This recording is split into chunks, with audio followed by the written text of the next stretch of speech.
Welcome to Restitching the Tapestry, episode number 6. My name is Donny Winter, and I am joined by my delightful co-host, Ari Whipple. Hello, Ari. How are you? I'm good. How are you? I am wonderful. So we're going to wait for a few minutes to ensure that, some people tune on in. But tonight is a very interesting episode because we're going to be talking about a lot of the controversies that have been taking place here on YouTube. Um, so so buckle your seatbelts, everyone, because it's going to get interesting. But before we move on into that, let's just share how we've been doing lately. How have you been, Ari? I have been good. I I have been it's been a very interesting week looking into doing a lot of research for this week's episode, looking into the latest controversies, uh, seeing the latest videos that have come out about what's been going on with all of these people, especially like Shane Dawson and Jenna Marbles, and seeing a couple of videos coming out about what's been going on in the Onision universe. So I'm really excited to talk about it, and I'm ready for this episode. It's going to be a lot of drama, and I'm really nervous about that because I don't usually talk about a lot of drama. So I think it's inherently human to be dramatic, and to enjoy drama from time to time. So, before we move forward into talking about the subject, I do want to make sure that we note our show's mission statement. So, many witness different atrocities, large or small, that have the tendency of fraying the social fabric around us. Much of the time, many may feel powerless and know not how to address those things. And over time, this fray has gotten worse with the rise of social media, being able to share that trauma collectively and have it go viral, where people can watch it unfold in real time on a mass scale and, in a way, partake in that collective grief and outrage. So, this show kind of creates the question of what can we do to mend the communities that have seen considerable tragedy, and most of that tragedy being caused by privileged groups who don't understand or acknowledge their personal involvement. So through this show, our goal is to work on restitching the tapestry through conversation, creativity, and action. And the community that we're focusing on today is YouTube. YouTube is a community, and both Ari and I have been on YouTube for over 10 years, and we've watched this platform grow. We've watched it shift. We've watched it fluctuate. In many of my videos in the past, I've talked about how YouTube went from being very personal, very focused on like vlogging, to being more so focused on like shock comedy, gaming, and um, type of reactionary review stuff. Um, and and obviously, like when you consider people's audiences shifting their priority and what they want to consume, I mean, it's understandable to see that happen, but it also begs the question of, well, what are the negative aspects of those types of outlets? So right. we're going to be talking about that, and we're going to largely be focusing on a few YouTubers today that have become who have received quite a bit of attention lately because of various controversies. So before we move on to that, I do want to say hi to Arpy and Igni. Both of them are tuned in, so it's good to see you both. Thank you for joining us Hi. today. Um, so where to begin? Okay, so let's talk a little bit about Jenna Marbles and Shane Dawson. All right. So both Jenna Marbles and Shane Dawson are YouTube personalities who have been on YouTube for a very long time as well. Both of us have watched them grow, both of us have watched their content change. And recently, this has been about, I think, a couple weeks now, Jenna Marbles, who, I mean, is a comedian on YouTube, made a video drawing attention to some of the socially troubling things that she did in the past on YouTube. I believe, if memory serves me correctly, there was one situation where she wore blackface and impersonated a black artist. And she's done like other videos that have been just very risque, that aren't necessarily, well, she would argue as being kind of socially unacceptable today, you know. Shane Dawson as well is a comedic YouTuber, but he does a lot of different things on YouTube, and he's expanded everything considerably over the past few years.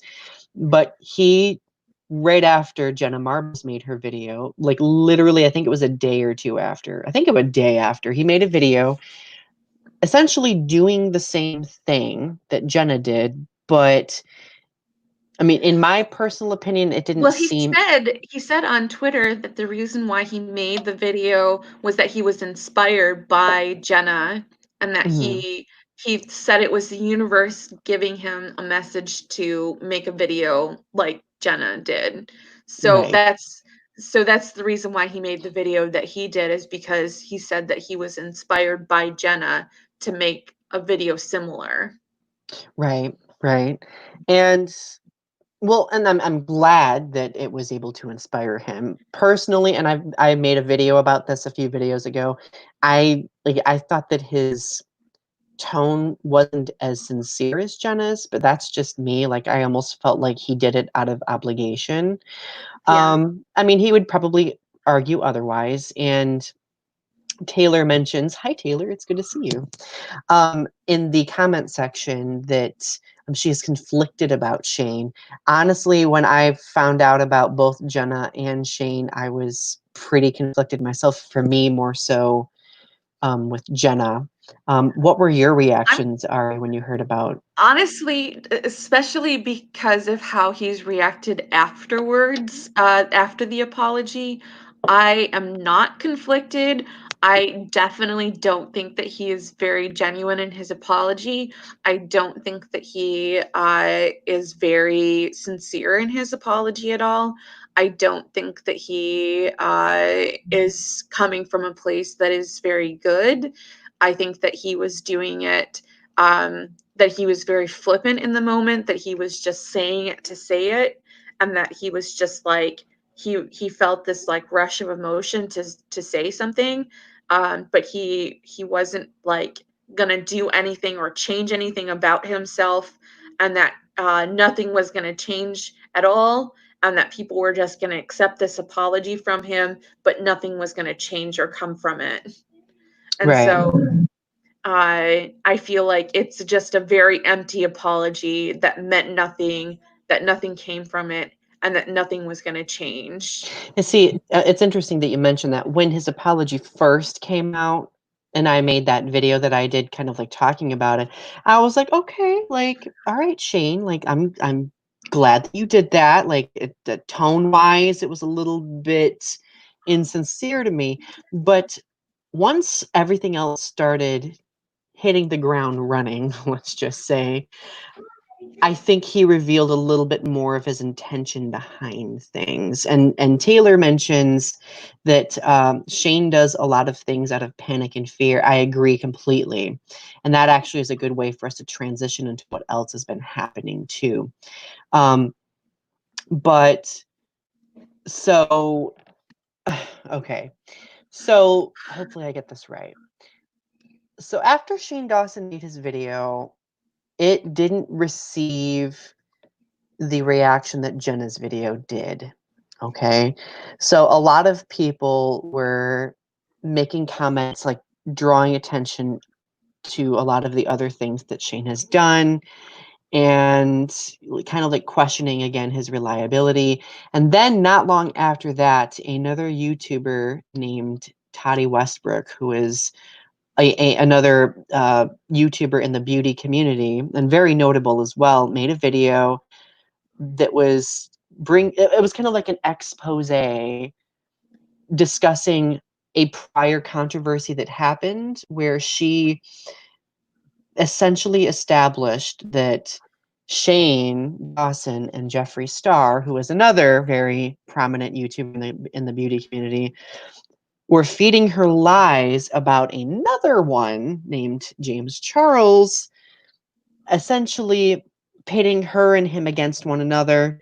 And essentially, she drew attention to a lot of like Shane's manipulative behavior, the fact that these larger YouTubers often consolidate this huge amount of social influence and power and use it against other people.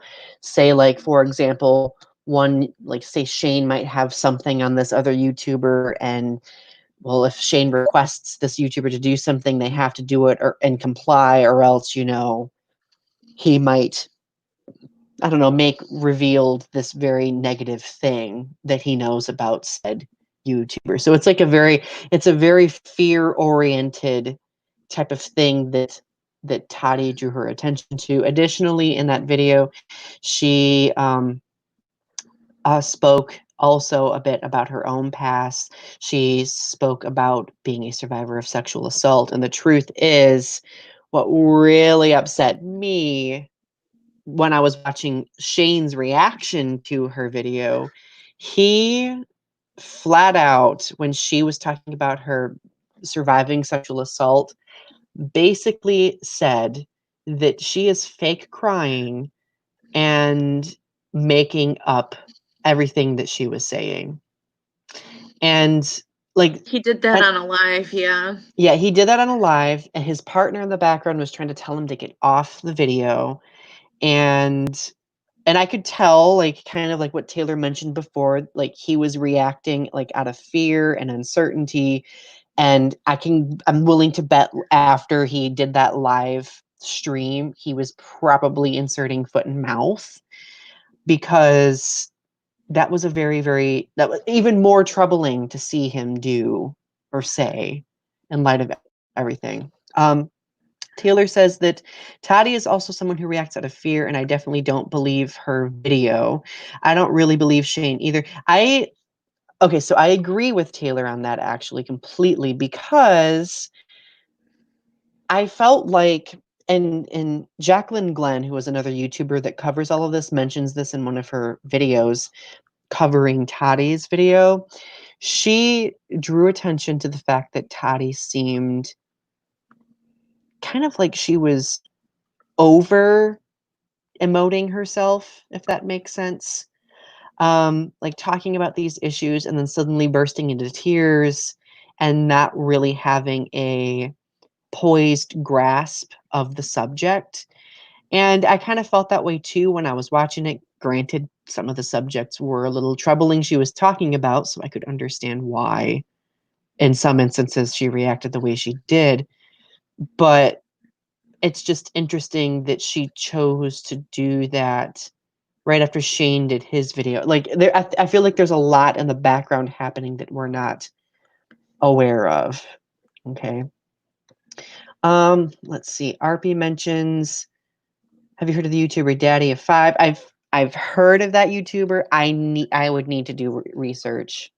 Yeah, Igni also pointed out another type of YouTuber. controversy. Yeah, there's a lot of controversy that I hadn't heard of that Yeah. is getting thrown around, and I'm like, I haven't heard of that one. I haven't heard of that one. Well, and the reason, like, we're so familiar with Shane, Jenna, Tati, Because they're big YouTubers. well, they're big YouTubers, and the beauty community on YouTube has, like, had a huge boom over the past few years. Like, it's become a very large segment of the YouTube community, Right, and it always seems to take center stage when it comes to controversy, because there are so many people who are continuously watching those content creators, which isn't a bad thing. Like people want to see, like, they want exposure to that type of content, and if they want that, then they want that, right? right. But so I guess, like, I guess this comes down to talking a little bit about cancel culture, right? So, like, to define cancel culture, as dictionary.com defines it, it refers to the popular practice of withdrawing support for public figures and companies, after they have done or said something considered objectionable or offensive, cancel culture is generally discussed as being performed on social media in the form of group shaming. Okay. Now, we could have a full conversation about whether or not cancel culture is shaming. Like, I do see that some shaming has taken place, and I don't agree with shaming necessarily, but I feel that personally, my definition of partaking in cancel culture is simply not supporting the person who committed the problematic act, at least for me. What about you, Ari? I saw a tweet that was very interesting and gave me a lot of pause. That cancel culture is oh, I have a thing about it, that it's just a way for white people to get rid of each other without taking responsibility for their actions, that it's just shunning each other for a socially acceptable amount of time, then accepting them back into our lives where we forget that they did something wrong, and then they repeat the cycle over and over again, kind of like Lena Dunham, where we just sort of accept that they just had done something wrong, and then they keep getting work, and that we just sort of like forget that they did something wrong. They keep getting work, and then we just like they'll do something wrong. We'll shun them for a while, then they'll get back into the cycle, and they'll keep getting work, and then they'll do something wrong, and then and it just keeps going and going and going. Like J.K. Rowling, we'll just shun her for a while, and then she'll get back into the cycle, and then we'll shun her for a while, and she'll go back into the cycle again. And it's Right. like there's no progress actually made because they're not actually taking responsibility for their actions, and like they're not actually doing anything to fix the problem, and they're just getting canceled for a while, but like it's actually like not doing anything appropriate to do. Like it's not actually like doing anything real to like fix the actual problems. Right. Well, and I'm glad that you mentioned J.K. Rowling, because that's an excellent example, actually, because we, I mean, we see her make a transphobic comment on Twitter, and then people are outraged by it until, she kind of like, I don't know, it gets put in the background, essentially, as you were saying, right? And then this person slowly comes back, and we see that happen with a lot of these YouTubers as well. Like in the prior video that I've mentioned, I was talking mostly about Jenna Marbles, because I was devastated when Jenna Marbles left YouTube, because she was one of the first YouTubers that I used to watch. She's one that I've continually watched over the years, and but it's from her my accepting responsibility for her actions and oh, saying agreed. it stops here. Oh, I agree completely. I was just gonna make the point that, like, because in her video, she stated, after these troubling couple things that I did in video happened, I realized that they were bad years ago and deleted those subsequent videos and addressed them. And now, like, I mean, something else must have come up to kind of dredge it up again, because, like, to me, in her video, she seemed like she was just, like, utterly defeated. And I was Well, kind of the Black Lives Matter movement. well, yeah, that's true. I was struggling with because, like, I'm an educator. I believe that if people make mistakes and they hold themselves accountable for those mistakes, that they need to continually be vigilant about holding themselves accountable. And I viewed what she did as kind of like checking out, if that makes sense. Granted, I think that obviously if she chooses to check out, that's her choice, and she shouldn't be discouraged from making that choice. That's just me. So that was the struggle that I went through But the when thing that that happened. bothers me is like nobody's asking these YouTubers or anyone to like do this. All that all the Black Lives Matter movement is asking people to do is to have police stop shooting them. And like That's what's really bothering me is like all of these like YouTubers and people are getting so upset and like they're apologizing for all of this racist stuff that they're doing. And like nobody's asking them to do this. They're asking for police to stop shooting them. And like I feel like we're getting so far away from like what the actual like what Black Lives Matter is actually asking people to do that like I feel like we're getting to like ridiculous ends at this point. Like, Well, you make an excellent point too, because what's unfortunate is all of these celebrities, YouTube ones included, coming out and kind of, bringing forward this information and these like controversies. It takes, I think, the attention away from what needs to be talked about.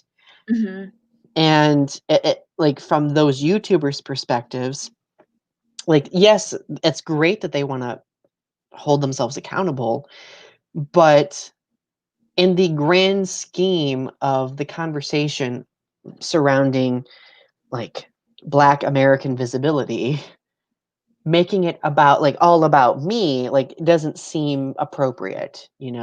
Yes, if you've made mistakes in the past, own up to those mistakes, but like don't like shift it so it becomes the center of the conversation when there are other problems taking place that are much more life threatening to people, they just kind of seem like they're like runner-up prizes. Like these are just sort of like this is sort of like a compliment. Like this is kind of like a complimentary prize. Like, yeah, good job. Like we're like it seems like we're getting somewhere, but we're not because police are still shooting black people and there are still riots in the streets. Like we're not getting anywhere.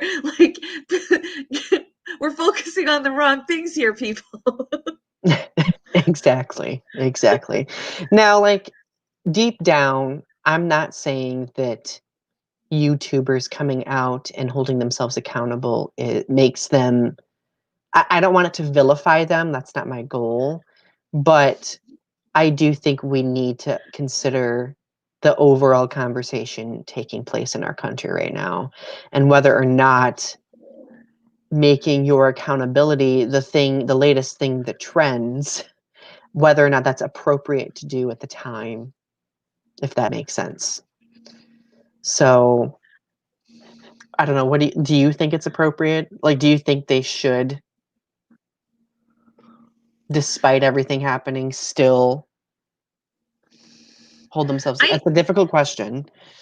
I don't know. Like I think that there should be some accountability. Like, but is it the time and the place to be having this right now? I don't know. Like, I guess maybe it is. Like, I guess like there's no better time to be having it than right now. Like, I mean, Maybe like maybe it's the type of accountability that matters. Like if it's genuine, sincere accountability, then I think that's great. Like personally, I would argue that Jenna's was pretty sincere and it seemed genuine to me. Granted, I could be biased because I also love Jenna Marbles very much. Shane's, on the other hand, to me didn't seem as genuine, especially with the controversies that took place afterward. right, And especially with yeah. the video of what's her name? The video of him being inappropriate with that picture of oh, what was her name? Oh, I know what you're talking about. Where he was being inappropriate with a picture and she was underage. Yeah.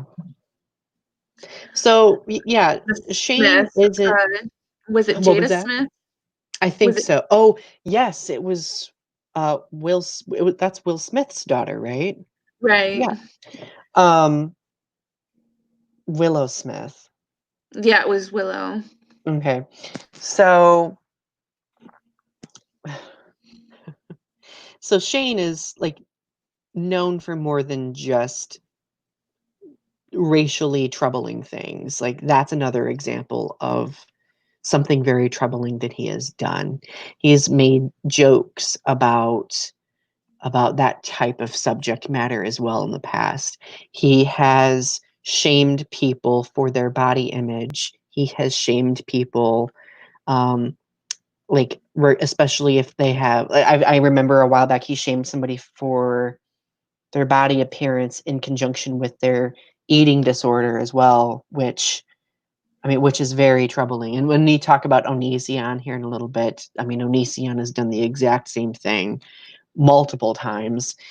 But Onision, we could dedicate like 5 episodes to Onision, but so I guess it comes down, like, because we're still talking about cancel culture. I don't want to forget about that because I was getting ahead right. of myself talking about all these other YouTubers.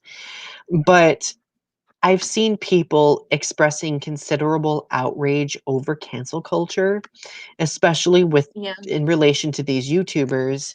And I guess this begs the question of, is cancel culture, if that is even the correct term to use, is it useful in this situation, or is it contributing more so to the problem?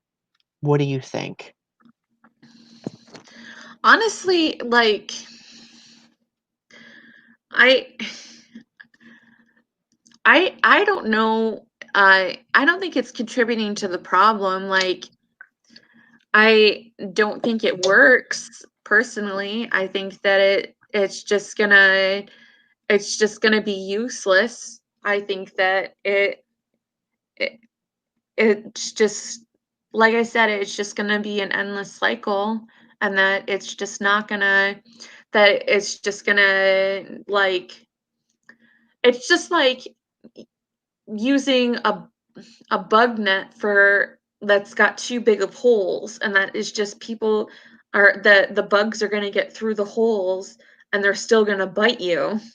like Mhm. like you're just not going to be able to get rid of the problem by using, like, it's just not going to get rid of it. It's just going to keep going, and that, like, people are still going to make money and still going to exist if you use cancel culture, because, like, you can't get people to not shun them all at once. Like, people are still going to follow, like, somebody, and not cancel them all at once. Like, not like people are not uniform in their thinking, and they're not all going to just shun that person.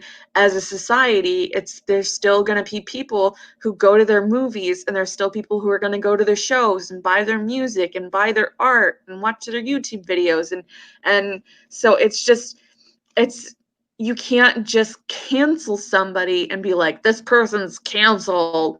It's just not going to work. Like, Right. it's just It it's explains why Onision is still doing this after all these years. But it also, it's very much like when, say, like, somebody is upset at a business and they say, "Well, I'm not gonna that business isn't gonna have my patronage anymore." And it's like, "Okay, but they have a bunch of other clientele." Like, But, like, you can try and hurt that business and, like, boycott it as a group, but, like, and, like, see if you can put that business out of, like, you can see as, like, a group of people, like, if you can put that out of business, but, like, it has to take a lot of effort to really make a dent in that person's, like, money-making ability, and, like, it really takes a lot of effort to really cancel someone, and, like, I really think that, like, it doesn't it I just feel like the success of cancel culture is just not happening the well, way that people want it to. it's very spotty for sure.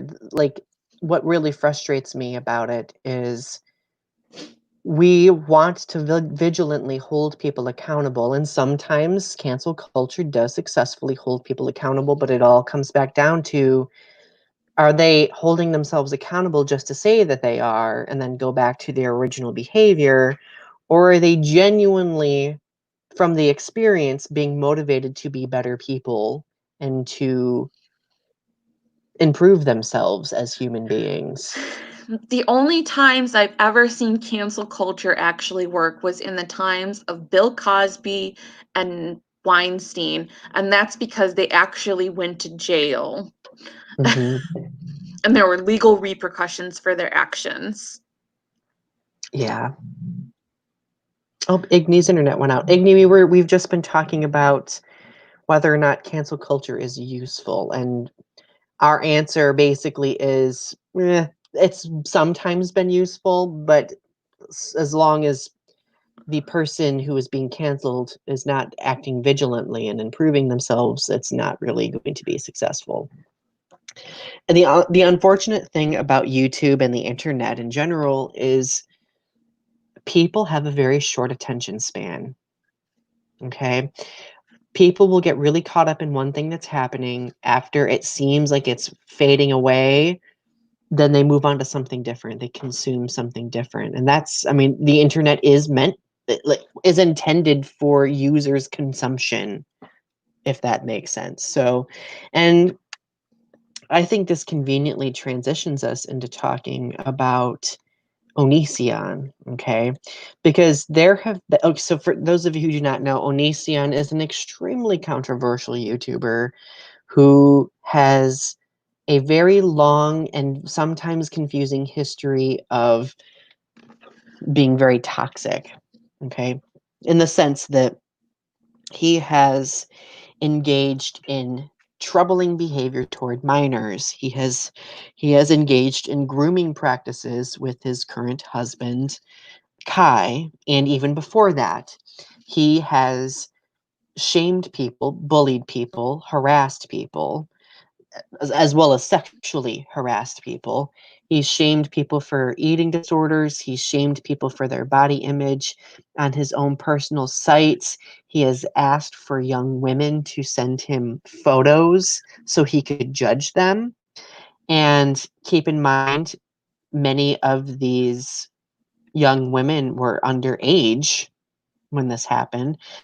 And unfortunately, like, Onision has gone through many different iterations where he's like deleted like his site, so none of that evidence is there any longer.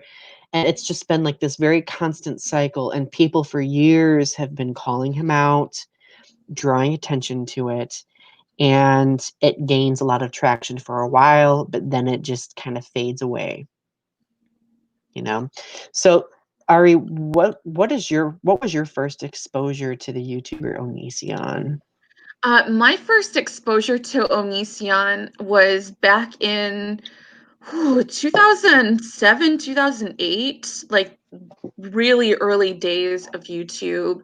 And he was kind of this like emo type guy. He would make like these like funny videos like every day, and they kind of like creeped me out because he was like supposed to be funny, but they just used to give me this like bad feeling. Like I don't know how to explain it, but like he would just like stare at the camera too long, or he would make like these cutting remarks, or he would just like say things that were just like really mean spirited, or he would just like he was just sort of like not fun. I didn't find him very funny. He was just sort of like mean, and he would just say things that were like not always. I just had this feeling that he was kind of like narcissistic in those days, and like I wouldn't have been able to say the words narcissistic. Like I just had a feeling that there was like I could have just said there was something off about him, and like I just had this feeling that there was something like I couldn't put my finger on it, but there was just something I didn't like about him. And like I just I watched his videos for a while, but then I stopped watching his videos because I just couldn't handle, like, he just had this like frantic energy about him when he made the videos, and he just was like too much. I just couldn't Hmm. handle him. He just like Like, it's like the banana video. Have you ever seen the banana video that he made? He was, like, doing Mhm. that all the time, and I was just like, "I just can't handle him. He's just too much." Well, and unfortunately, that's the one video of his that went viral essentially, and what was the catalyst for his popularity on YouTube. And unfortunately, I don't he's not right now, he is way not as popular as he used to be, but he still has a pretty significant following and a very devout following as well. I used to watch Onision as well back in the beginning. I think I watched his stuff until about like maybe 2008 or 2009. Because back then, of course, the emo guys, like there was a lot of allure with them. I remember back then thinking that Onision was like super duper attractive, and I was just like, oh, I want to 'Cause he listen. used to wear that black wig and, like, a lot of eye makeup, and, like, he used to be, remember? And he has a very distinct charisma that I think is what draws people in. And I stopped watching his content after I watched a video where he was shaming someone for their mental health and for their like suicidal ideation. He basically in the video was like, do it, and he also said, you're a coward, like very, very troubling things that you don't say to somebody who is experiencing something like that. Yeah, he used to say stuff like that all the time. And kind of circulating back to what we were talking about before, YouTube now is very much focused on shock, like shock value, shock comedy. I would argue that Onision was one of the first YouTubers who initiated that type of thing because his banana song, that was shocking. It was very perplexing, but in a shocking way. He would say a lot of these things to be shocking. Like he would call people out. He would stir drama and controversy just to get views. And now, and actually this isn't just now, he's done this many, many times, but now, like, if something goes awry, he will post a video essentially having a meltdown and freaking out, stripping down, pouring things all over himself, convulsing, and he does this. Like, frantically crying. Yeah, and he does this for the shock value because people his base eats it up. And the people who talk about Onision obviously watch that stuff too, so they can talk about it. So it's like this cruel cycle of like Onision rhetorically being very manipulative because he's a narcissist, knows that he will get attention and views drawn to him by making content about And very shocking things. so many people hate watch his videos. So many people Hmm. hate watch his videos. And I can guarantee you that he makes what he makes. I don't even know if his videos are monetized at this point, but he makes money off from YouTube, as far as I'm aware, still because Yeah. of hate watching and his few followers who still follow him, right? And he gets money from OnlyFans.com. They give him money to look at his, yeah, he gets money from Yeah. that. Yeah, and Repsion just did a video about this not long ago. Yeah, like his like apparently some of Repsion's followers sent him some of Onision's stuff, and it was like extremely graphic and disturbing. So that's a new way that Onision is preying on his base, essentially, and on other people. But like honestly, like he's been losing access to a lot of his different social media outlets. He was banned from Patreon for doxing. Also believe I think he banned from Instagram. I I think think so, I yeah. think I think he was banned from Instagram, and I don't know if YouTube's taken any action. Last I checked, YouTube has not done anything about Onision whatsoever. A lot of people have been very angry about that. Yeah. And like to me, it's like YouTube sweeping it under the rug because they seem to not really focus on problematic users on its platform, unless it's unless it's Shane Dawson, because they've unmonetized his videos apparently. But I would argue that Onision is far worse than Shane Dawson ever was, yet they don't do anything. He's like the elephant in the room that everybody knows about, and everybody's like, but what about Onision? And like YouTube's just kind of like, Or YouTube just doesn't show up to that conversation. Like so many bigger YouTubers have reached out to the CEO of YouTube to try to get a conversation going about this. We also know that Chris Hansen, who is an investigative journalist, Chris Hansen did an entire series about Onision and is apparently going to be doing an investigation discovery show about it. Yeah, without the victims Yeah. acceptance or Yeah. So that's actually okay. So that's a good transition to talk about let's talk that. about Chris Hansen for a second, because Chris Hansen's a jerk. So would you like to take it away with Chris Hansen? Because I feel like I yammered so much about Onision. Chris Hansen is just like the worst. I watched that video last night that you sent me, and Chris Hansen is just like, he's kind of a monster. He like, first of all, he has stolen money from his Kickstarter before, and he just he's kind of is just not on the up and up. He had people on his live streams, and so people who went on his live streams knew that he was accepting money. And like, fine, whatever, like, you're on YouTube, you're trying to make money, like, you're gonna go on his show knowing that like you're just trying to like get the word out about how bad Onision is, and like trying to get your story out. I'm like, you know that Chris Hansen's making money off you. Fine, whatever.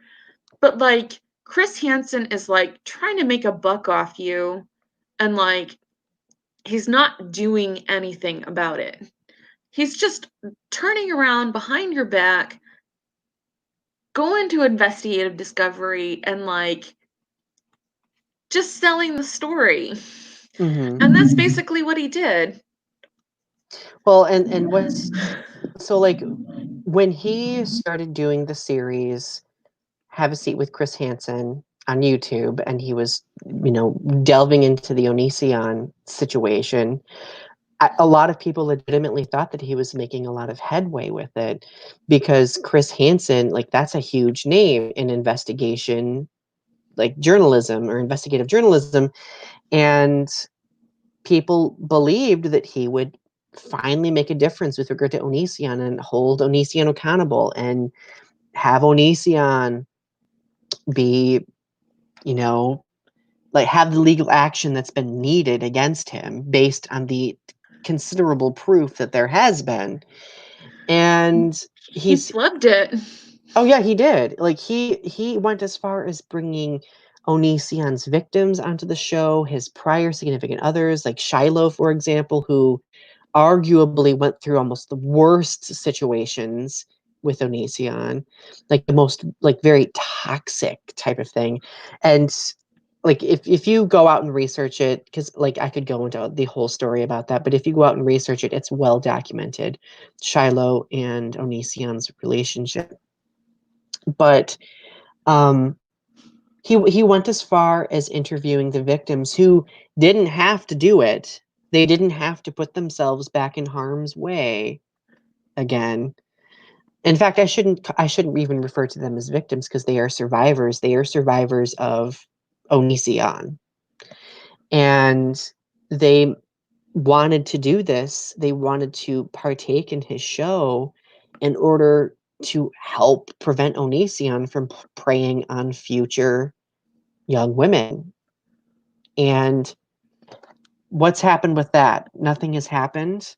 There was some legal proceedings where Onision sued Chris Hansen and Repsion, but obviously that didn't go forward. But there's like been no real cases against Onision. And The FBI got his laptop, I think, but they didn't get it right away. Like, there was there was some time spent before they got the laptop, so there might have been a chance that he was able to delete stuff off the laptop. So it's like they kind of flubbed it So a little. yeah, so that was a pretty heinous mistake to make. Was it intentional? Was it not intentional? That's the question. And another thing that was problematic about Chris Hansen's reputation was that on his show, he involved legal professionals, and the one legal professional that he involved is someone who has been accused of sexual was it sexual assault? Sexual Yeah, something so, like that. something Sexual very misconduct. something very problematic, and it begs the question of like, you're doing this investigation on this YouTuber who is being accused of doing these types of things, and then you are inviting a professional in who has also been like, how does that demonstrate your reputability? You know, Right. Iggy says that Chris Hansen sounds like the kind of guy that'll just investigate people just to actually create drama and boost his views / profit instead of trying to rightfully speak out against him. I would agree with that. I would agree with that. It's Yep. sad. It's really sad, but it's like I think like the laptop was the best bet, but considering how that is The worst really a moot point now because of that interference, the what worst good part will it to do? me is like I still think that he's doing it. Because I mean, he's got all these viewers, like you don't think that he's not doing it now? Like I definitely think that he's still grooming someone like right this second. Like Oh yeah. Oh yeah. Like, I mean, I don't know what the security features are like on OnlyFans, but but like I'm saying on YouTube, I'm saying like he's connecting with young people on YouTube still. And like you don't think that there's not some young person still watching him? Like you don't think that he's not has the ability to like reach out and like groom a young person to like be his little whatever, and right, like that he's not doing it this moment at this time, that he's not causing some like toxic disgusting situation, that he doesn't have the ability to do that. I guarantee he's probably having some conversation at this moment with a young person from YouTube that he's probably like that's probably going somewhere, and like they need to do something about it. agreed. And also we don't know what his partner might be also doing too, because Kai has been like outed as someone who has also initiated grooming behavior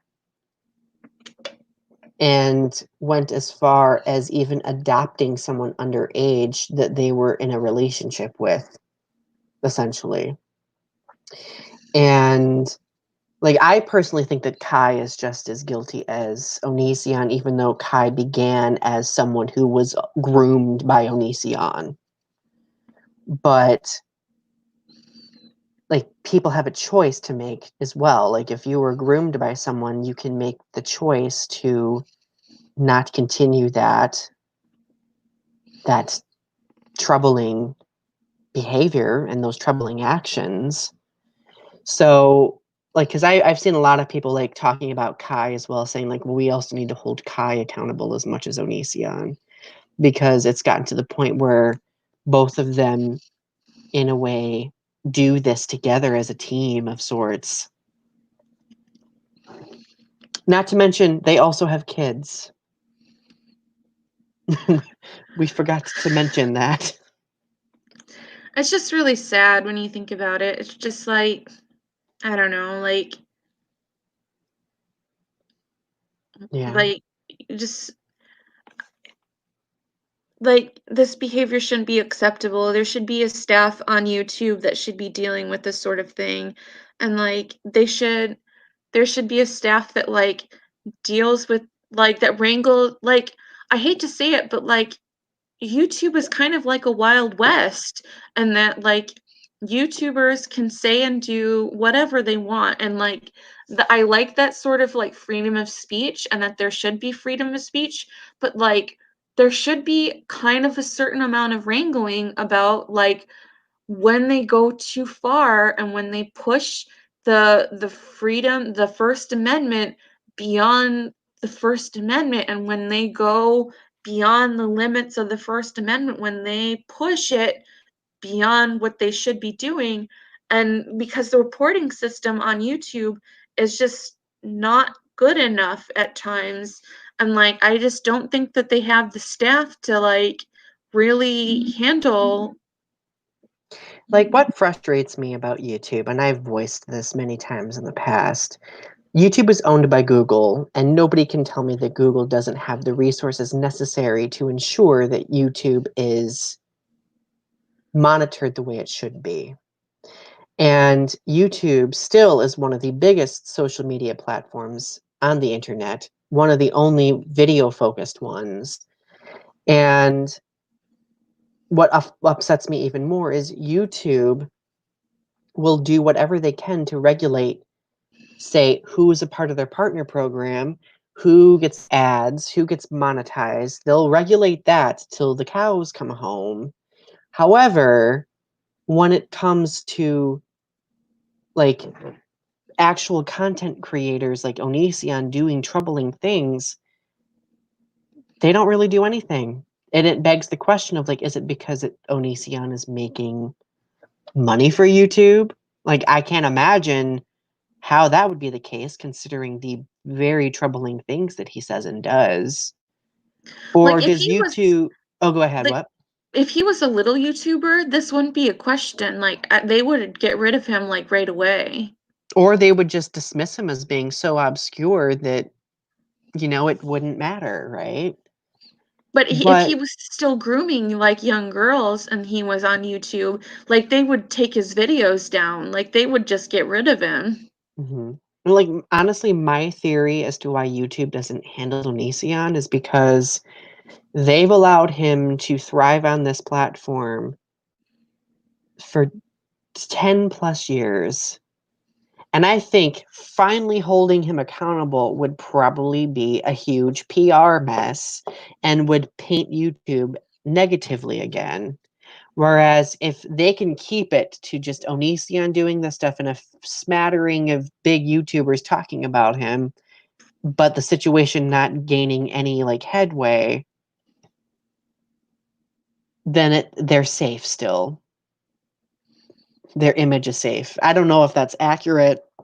That's just a theory. But I mean, if this situation does get picked up by Investigation Discovery and it becomes a show, my hope is that it is sincere, that it makes a difference, and that it actually holds Onision accountable and holds YouTube accountable for allowing this to continue as long as it has. Yeah. And that So, they actually get something done. mhm. And it's scary. Like, I can't imagine how scary it would be trying to hold something accountable that has as much power as YouTube and Google. Yeah. I mean, At the end of the day, it all comes back down to power dynamics. Like, if one group has significant power over another group, the one that's more powerful usually is going to have the social clout to ensure that something doesn't happen. yeah. So I guess the big question that we have, and I think it's probably one that we should spend our last few minutes talking about, would be, what can we do to help improve YouTube and hold toxic content creators accountable? So Ari, what is one of your ideas? Well, like I said, I think that there needs to be more staff. I think that having a YouTube staff just able to wrangle YouTubers and just when you hit that 150K mark, have a YouTube staff that is monitoring content and that you can go to when there is a problem. And when you start reporting problems, that you can go to them and say, hey, you know, this person is being problematic, that the staff actually looks into that problem and they're actually sincere about it, and that they don't just dismiss it as just that YouTuber is expressing their rights. They actually like start to wrangle these people and their content more Right. and start going, you know, maybe you should think about what you're doing more effectively and think about what you're doing uh, instead of instead of just creating content without thinking. Because I think that, you know, when you get to that point, when you become a public figure, uh, you do have kind of a you do kind of have a you do have a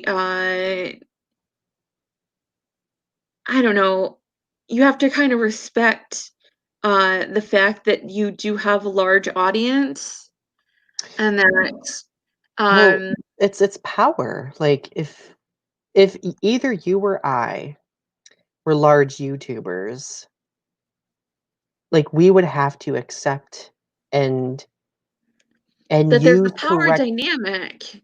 Oh yeah, well we'd have to use our power vigilantly in the sense of being responsible with it, as David says in the comments. Yes, responsibility. Taylor also says that demonetization isn't the answer, deletion is. Mhm. Mic drop, Taylor. Yes, I agree completely. Well, and the thing is, like, a lot of these YouTubers, they like might get a slap on the wrist, but nothing happens beyond that. And in fact, I've seen YouTubers have their monetization restored after a certain period of time and still continue to engage in very troubling behavior. So, what baffles me, like, talking about YouTube needing more workers to do this, I can't imagine that something as big as YouTube doesn't have some sort of like investigative department that investigates situations like this. And with all the proof and all the things that have been said about Onision over the years, how like how has nothing been done? Like, Right. so I still think that they do have that type of department or something. Like, it would be nonsensical to assume that one of the biggest social media outlets does not have something like that. Right. So I guess if I were to propose another solution, I would say can keep the conversation going. And I know people will say that, well, if we just ignore Onision and stop talking about him, then he's not going to get the attention he wants, and therefore he will stop thriving. That could be true, but he would still be grooming people on this platform, right? Potentially. So I don't think ignoring is enough either. I don't think demonetization is enough. Ignoring isn't enough. And I mean, it's like when people told me when I was a teenager, like, being bullied, oh, just ignore your bullies. They'll go away. Right. No, they don't go No. away. People like that are keen. They observe. They know dynamics. They can see when something like that is happening, and that gives them the proper environment to flourish in, unfortunately. Mhm. So I think we need to keep the conversation going. I would recommend doing more research on the topic. I would recommend supporting YouTubers that dedicate their entire channels to talking about this issue. I would argue that Jacqueline Glenn is a really good YouTuber who does that. I would also say Repsion from time to time is also a good YouTuber that talks about this type of thing. I really enjoy watching Jacqueline Glenn's because she's very well researched and she balances everything. So, Anton Sanchez, by the way, welcome. It's good to see you. Asks, do you think Shane Dawson should be canceled? I don't think that he shouldn't be canceled. I think that Shane Dawson should definitely reevaluate his life choices. I think if Shane Dawson can continue to demonstrate that he has grown from his prior experiences, his prior mistakes, and keep that vigilantly continuous, then I don't think that he should, I don't know, be canceled, I guess, if that is even the correct term at this point, right? Because it's such an overused term, right? But so far, his videos have been demonetized.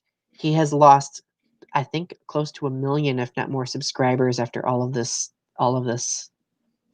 controversy. So it really begs the question of what he chooses to do now. I think that will really determine whether or not I think he should be canceled. But as we were saying, we don't think that cancel culture works because there's still going to be people that actually follow him and still give him money, and like it's we don't think that cancel culture works because people are going to still give him money. It's an imperfect solution, because if I were to say that, well, I am And boycotting Shane Dawson, I can't speak for other people. Me making that decision isn't going to necessarily force other people or or convince them necessarily to do that either. so I think that there needs to be more of a responsibility factor involved with cancel culture. So if that answers your question, Anton. Yeah, I think that's a good answer. It's clear to me. But it's a difficult question, Mhm. as David said. Oh no, David, I didn't interpret you as saying that he should simply be ignored. I was just generally referencing that because I've had people, like I've seen people tell Jacqueline Glenn and Repzion that, oh, if you just ignore Onision, then he won't continue to thrive, right? Mhm. But I do think that it's a very difficult groundwork to traverse, because people watch his videos and give him that negative attention and he makes the money off from that. But how do people talk about him if they don't do that, right? It's a very difficult thing to juggle, you know. So, and like there are moments where I think that, well, people should still watch his stuff so they can hold him accountable, but at the same time I also think that watching his things empower him to continue. So these have been good questions and good comments, everyone. We've really enjoyed you participating with us tonight. RP asks, do you know James Soroka? I feel like I've heard that name before, but not 100% sure. Again, it'd be a I don't know who situation. James Soroka Like is. I don't partake in a lot of pop cultural drama necessarily, or YouTube drama, unless it's something that's like a YouTuber that I've seen or been exposed to already. So I would have to do research on that person. So, well, Ari, do you have any parting words for us about making YouTube a wonderful, better place? Uh, I think that you can't cancel culture, that you just need to take responsibility for your actions, and that we need to hold our public figures more responsible for their actions, Even and if we that, love them. or even if we hate them, we need to Exactly. hold them responsible for their actions, because it makes for a better society when we hold them responsible. And that's my last parting thought. Oh, I love it. And for some parting thoughts from me, I'm just gonna say, I love YouTube. I love this platform. I've always loved it. I've vlogged since you already got me into it a long time ago, and I've really enjoyed it. It's been a great outlet for me, and I think that as YouTubers and as people who use this platform, we should invest interest in making sure it's a safe place for people, and of course, holding people accountable as well. So, anyway, those are our parting words for this episode. If you have not subscribed to our channels yet, please do. Ari's channel again is Strange Nothings, and you can find it in the description section below. Click like on our video. After you watch it, if you're not watching it right now live and you want to leave a comment or share your thoughts, please don't hesitate to leave any comments because we go through and read them and respond to them. All right. Anyway, we love you. Thank you for tuning in and listening to us. Have a great rest of your night. Bye. Bye.